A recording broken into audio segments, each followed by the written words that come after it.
Most of us will put our hands up and say, hey, I've felt bored, I felt depressed at some point in my life. And in fact, there are a lot of similarities between boredom and depression.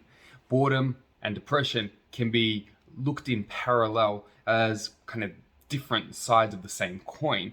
And there could be some sort of confusion around the differences. Someone might have a limited vocabulary around how to describe their feelings. So they must say, I'm feeling down, I'm feeling bored, I'm feeling depressed, I'm feeling what have you.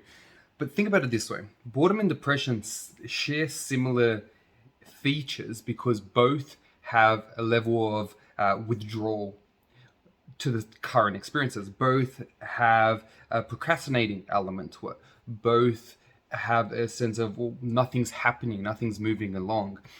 Both have a kind of redundant view on what could happen. So not quite sure about what the positives and negatives are of a particular situation.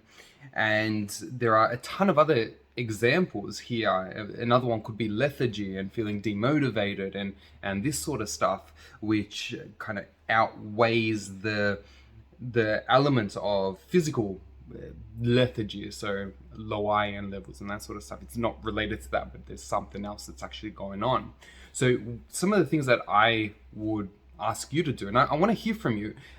Do you have an issue with, or do you have kind of trouble defining whether you are feeling bored, whether you're feeling depressed at times, whether you're feeling down? What are the differences? What do you notice that's a little bit different? Because we're not all cookie cutter composites of what's actually going on in our day to day. We all share similarities and differences. So one of the things I'll ask you to do is to consider, when you're feeling bored, the differences between when you're feeling depressed. Because one of the main differences I see in my own clinical practice is that people who feel depressed, whether they are put into a situation where they have felt a lot of pleasure in the past, or just the ordinary daily grind, they feel similar despondence, that sense of, ugh, can't do it, and not feeling well and feeling demotivated. Whereas people who are feeling bored, and this is often the case with people who are struggling with ADHD or attentional deficits and that sort of stuff,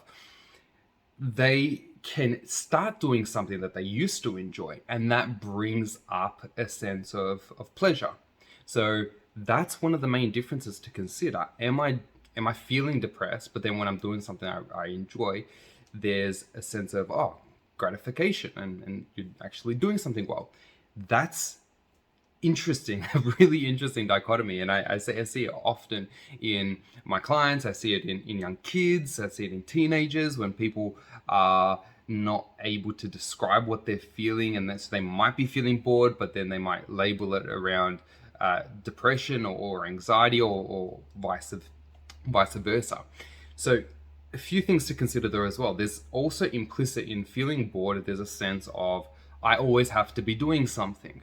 And I often ask the question, well, where did you develop that mindset? Why do you always have to be doing something? Why does something always have to be novel in your day to day? Can't you take a step back, and when you are feeling bored or feeling down, notice, well, what's actually going around me? And are there ways that you can engage with your surroundings in a really in a deeper level?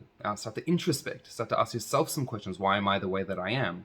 Pick up a book, do these sorts of things that you start to creatively explore your surroundings. If you're a teenager watching this, there's a ton of stuff that teenagers go through that adults perhaps don't go through.